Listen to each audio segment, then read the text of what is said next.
When I first started Warframe, I was completely overwhelmed by how many Warframes there are and which ones are actually worth getting. Now, I'm about 300 hours into the game at Mastery Rank 9, and honestly, I feel like I'm still figuring this stuff out. The good news is, along the way, I've learned that some frames are way better for beginners than others.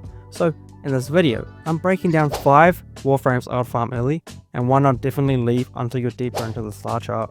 Frost. Frost is basically the beginner's ice cream maker, but for bullets. You use Freeze to fire a projectile that freezes enemies solid, Ice Wave to send razor sharp shards in a cone, Snow Globe to create a protective ice sphere that blocks damage and slows everything inside, and Avalanche to summon an ice landslide that freezes and shatters nearby enemies. His main blueprint is brought from the market for credits, and his parts drop from the boss on series, but the build itself needs early resources like Ferrite, Morphix, and Hydroids, which you can start stacking from places like Earth and Mars, so you're not stuck waiting on a single drop ladder.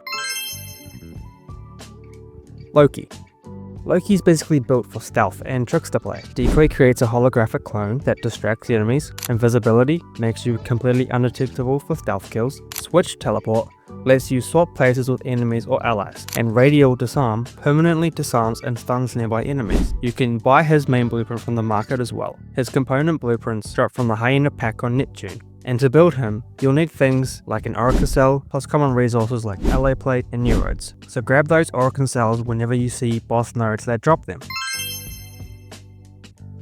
Hydroid. Hydroid's whole thing is turning the battlefield into an ocean. Tempest Barrage pulls down water missiles from orbit.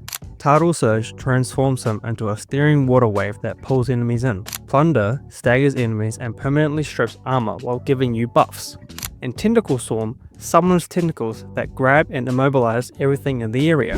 His main blueprint, as you guess, comes from the market, and his parts drop from the Vahek Earth Assassination mission. But crafting him still costs those awkward early resources like Polymer Bundle, Hydroids, and Control Modules.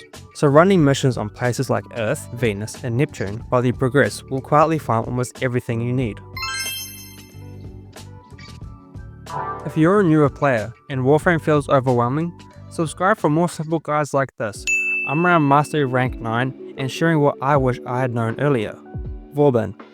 Vauban is basically a trap-based frame that's perfect for set and forget playstyle. Tesla Nervos deploy roller drones that seek enemies and emit electricity. Mine Layer now groups enemies and shreds them at the same time, and allows you to place a vector pad to get a speed boost. Photon Strike calls in a devastating artillery strike, and Bastille suspends enemies in the air. Vauban is basically a passive pickup, because you buy his blueprints with Nightwave crates as you play, so you don't have to hard focus him, but his build still eats up annoying early game resources like Morphix, Control Modules, and Hydroids, so grab those whenever you see them, so you're not waiting at the foundry on a single piece. Koumei.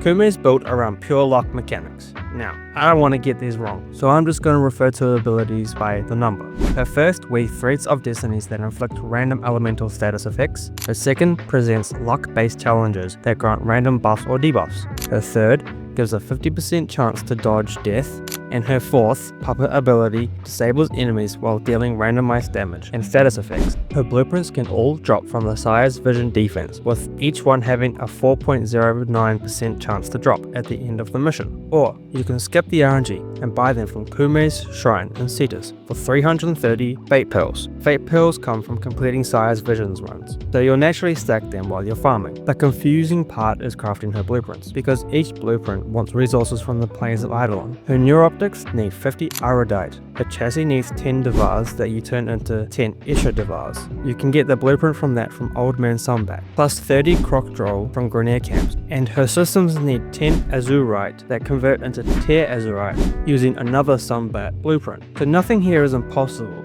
but it means spending time mining and roaming the plains of Eidolon. So I'd treat Koumei as more of a side project while you pick up some easier Warframes first. Equinox.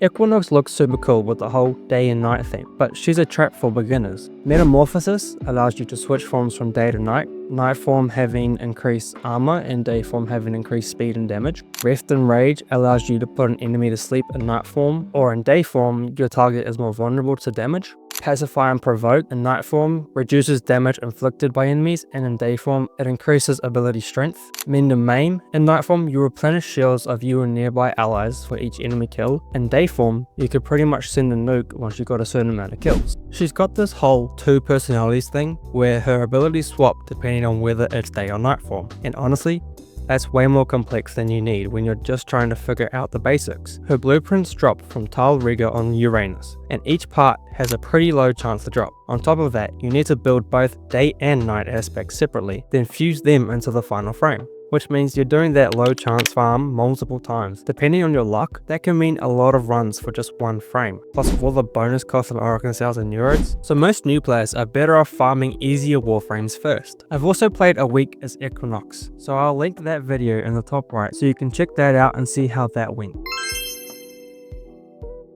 So that's 5 Warframes I'd farm early and 1 I'd skip until later in the star chart. To actually make those frames feel good, watch my mod Keep vs Scrap guide next. It will stop you wasting credits and fusion cores on bad upgrades. If Warframe still feels confusing, check out my beginner playlist on screen. I try to walk you through some of the more confusing side of things. If this video helped you out, drop a like and subscribe. It would help more beginners find this guide. Thank you for watching, good luck with the grind, and I'll see you in the next one, Tenno.